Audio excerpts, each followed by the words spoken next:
week one of the fantasy football season. It's finally here, and here's a few wide receivers I would start this week. The first guy is Justin Jefferson of the Minnesota Vikings. So Justin Jefferson, what a rookie season last year for him. This guy went off with 1,400 yards and 7 touchdowns last year. And this week he's got a great matchup once again at the Cincinnati Bengals, who I don't think will be a factor in this game stopping Jefferson. And this Minnesota Viking team is going to be one of the more explosive offenses once again, in my opinion, this season. Obviously with Alvin Cook, obviously with Justin Jefferson and Adam Thielen. And I also had some high hopes for Irv Smith Jr., but he might miss the whole season this year. But Justin Jefferson, he's a matchup nightmare. Last season we saw a lot of huge ball games out of him where he just gets the ball and he breaks it out to the end zone. And right here at Cincinnati, I could see him going easily over 100 yards and possibly finding the end zone twice in this game. This guy was a second, third round pick in most fantasy leagues for a reason. And again, this season,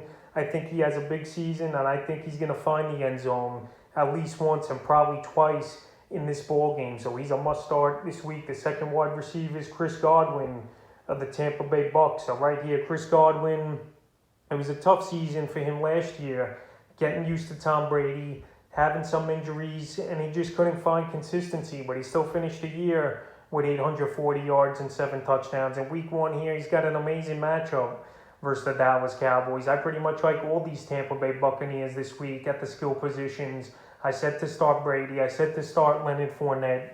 I'm going to say, obviously, start Evans and Godwin, but on this list, we got Chris Godwin here. And Chris Godwin, I could see him going for 7 and 8 catches in this game, 80, 90 yards, and finding the end zone. There's no one in that Dallas Cowboys secondary, really, that's going to be scary. And I think Tom Brady and the Bucs put up a big ball game versus Cowboy defense. And I think everyone on this Buck offense eats. So right here, Chris Godwin, he's usually a number 2 wide receiver taken on most fantasy teams. And this week, I think he could be a top 10 option with the matchup and obviously with his quarterback. So right here, Chris Godwin's a definitely start. The third receiver I've looked to start is Robert Woods of the Los Angeles Rams. So Robert Woods, he had a good season last year.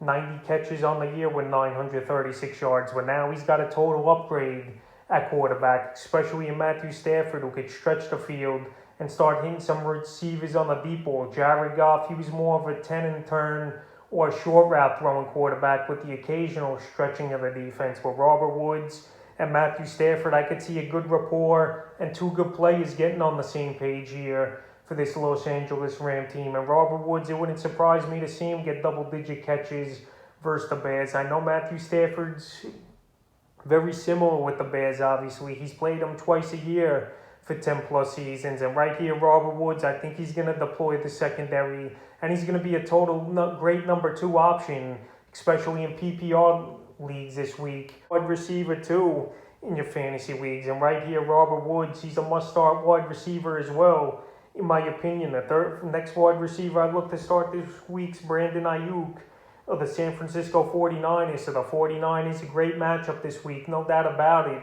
at the Detroit Lions. And Brandon Eyuk, he had a great rookie season last year with a lot of inconsistencies at quarterback. We saw Garoppolo go down.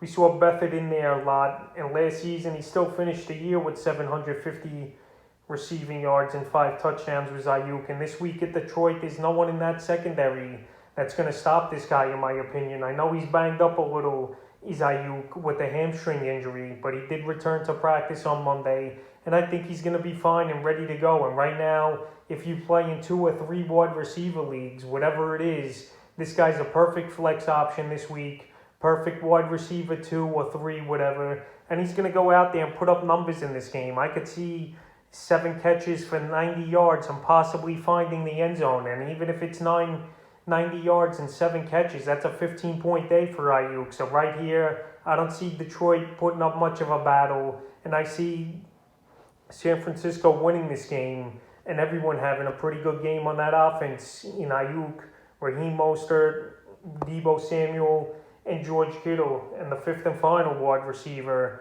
I would start this week's DJ Moore, the Carolina Panthers. So DJ Moore, another good season last year, even though it was under the radar a little last season, where he had a few games where he really broke out, but he still finished the year with 1,193 receiving yards. And here in week 1, he's got an awesome matchup versus the New York Jets. And Sam Darnold, he's hungry and ready to go versus his former team, where he didn't do nothing for them. But the Jets did put Sam Darnold, in my opinion, in a bad position, especially hiring Adam Gase over the last few years. So this is definitely a revenge game here for Sam Darnold.